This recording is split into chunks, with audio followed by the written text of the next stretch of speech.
Welcome to AgriVisions, a program of First Dakota National Bank. I'm Michelle Rourke with Nate Franzine, president of the Agribusiness Division. Nate, we're ramping up into harvest season, and what do producers need to be thinking about now in terms of marketing and their margins?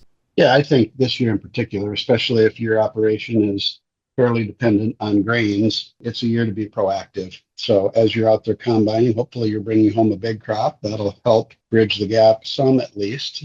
But I think it's a year to be proactive. And what I mean by that is when the combines stop, I think, be aggressive, get on top of your numbers right away, gather up your inventories, get with your banker, get with your accountant, and kind of size up your situation as you look to 2026. We know in 2026, inflation is still going to be persistent for agriculture. Fertilizer prices look like they're going to be elevated above 2025 levels. And so with the commodity market soft, it's a time to make sure you're prepared and situated the best you can be going into the 2026 season.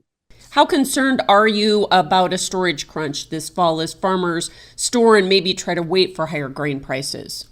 Yeah, it's going to be a challenge this year. There's no doubt about it. In a lot of our region, there's a big crop coming. I continue to be surprised how much old crop is still out there. And when we talk to some of the big shuttle loader facilities and grain buyers, they're not sold out like they have been in other years. And so I think we're going to see a lot of grain in the ground.